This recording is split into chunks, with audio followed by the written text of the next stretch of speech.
school of K-12 right in the East Jackson community. You also will have a new Madison High School.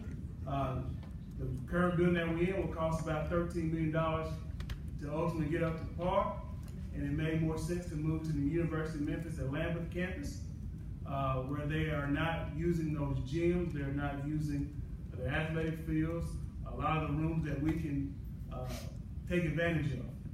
And we will be asking the public-private piece to go there as well. So you have two projects that will be coming out of the public-private, a new Madison and also a new JCN. All right. Also, as a part of that, we will be proposing, we'll be asking this to be a joint venture between the city and the county. And that is how we will be requesting this to come about. The community Montessori will now have a zone component of 25% with a weight status put on the lottery into Madison Academic for those that are in that area right around the University of Memphis-Lambuth, the Atlanta area. Those students will now have 25% chance to get into there on a zone component.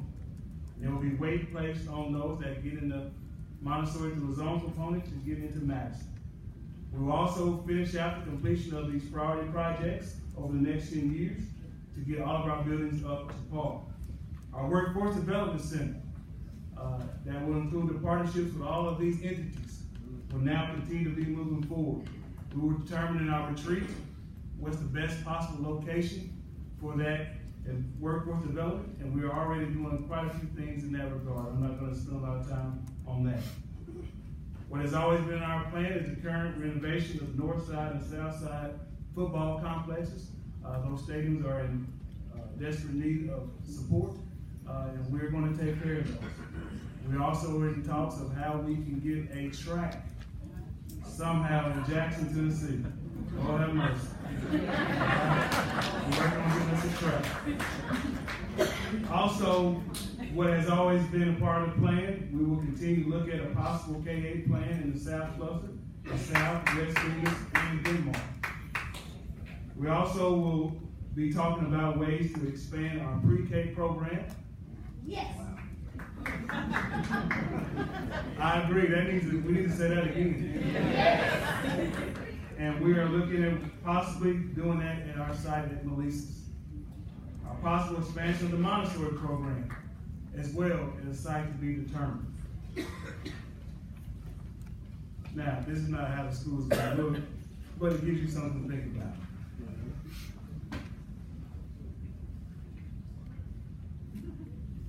So,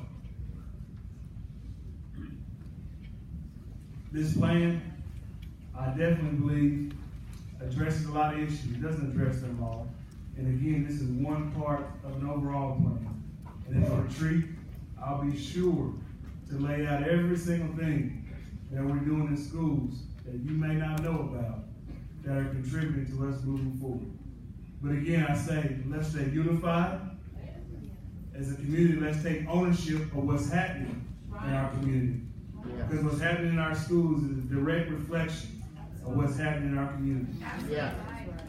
So let's all stay together and let's continue to move forward.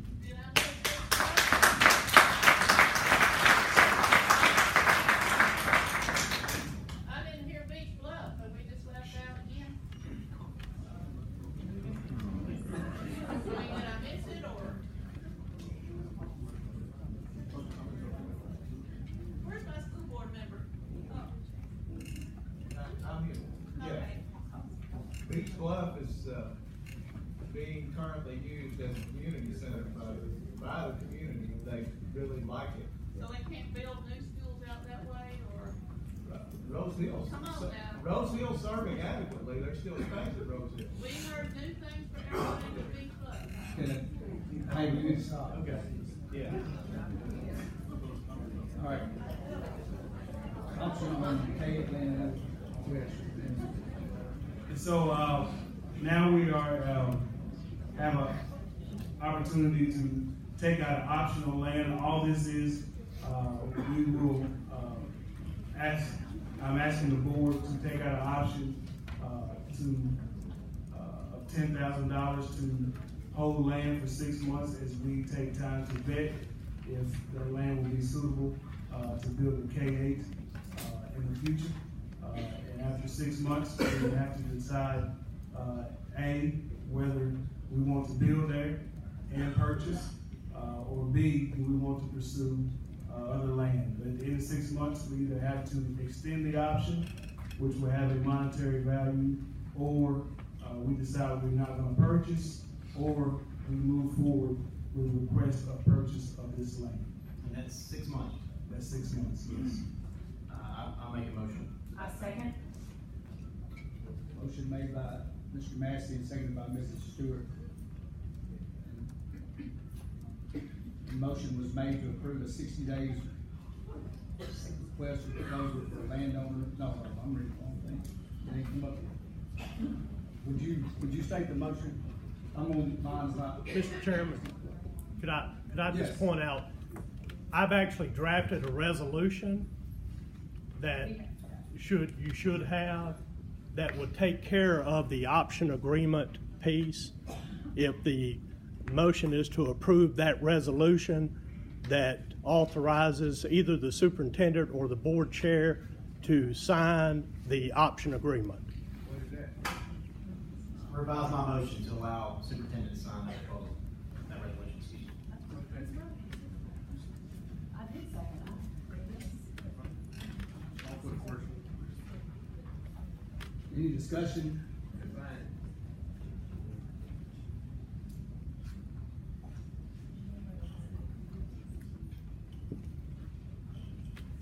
Question to call for. Everybody ready to vote? Do we want to do a roll call vote? Ms. Cheney, would that help you if we did a roll call vote? Could you state your full motion, though, Mr. Massey? I move that we allow our superintendent to sign the proposal that's been prepared for the K-8 property in the northwest quadrant of Madison County. That's included in our package.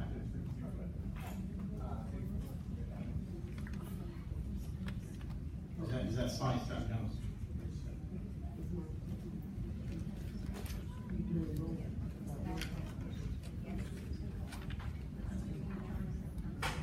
Yes. Yes. Yes. Yes. Yes. Yes. Yes.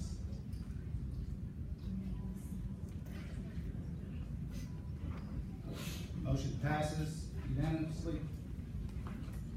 Moving on to the next item on our agenda is 7.10, Healthy Community Letter of Intent, Public-Private Madison and East Cluster Middle School.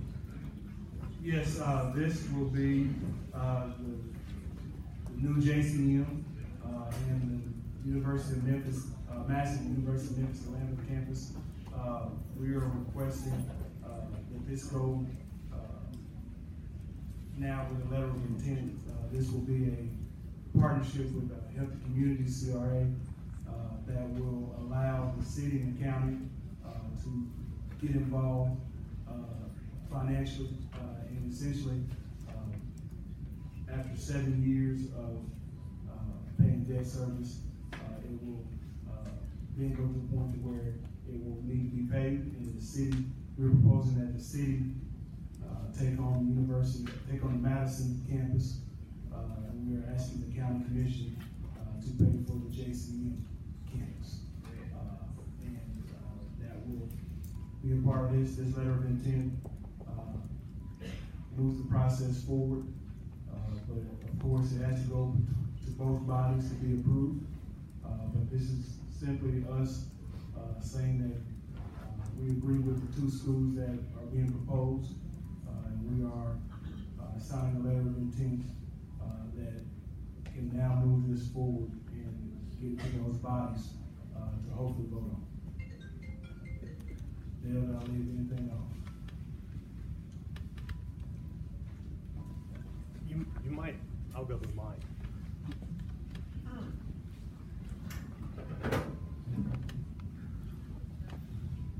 the point of the letter of intent, I thought it might be important to point this out, is that what this does is it allows us to realize a 20% savings through new market tax credits. So, for instance, if the school costs $30 million, it allows you to realize $6 million in savings to go through the new market tax credit. And what this letter of intent does, it allows Healthy Community to go to banks and try to obtain all these new market tax credit, this piece, so that we can actually, at the end of the day, save 20%. So that's what the benefit of this piece is. For 7 years, the school system will pay basically a capital lease payment to Healthy Community. And at the end of 7 years, the school system will purchase those two properties.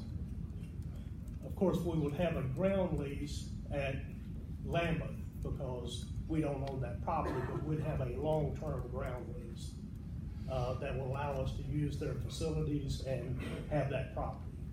So, but I think Dr. Jones covered everything else. Do we have a motion? I'll make a motion. Go ahead. I'll move that we enter into the letter of intent. Second. Any discussion? Dale, who executes this? Is this the superintendent? We would need, either the superintendent or the chairman would need authority to execute this letter of intent. So that would need to be part of the motion. I'll amend my motion to grant the superintendent or the chairman the authority to sign that letter of intent. And I second. Any more discussion? Discussion? Everybody ready to vote? Call for question. Everybody in favor? Say aye. Aye. Any opposed? Motion passes unanimously.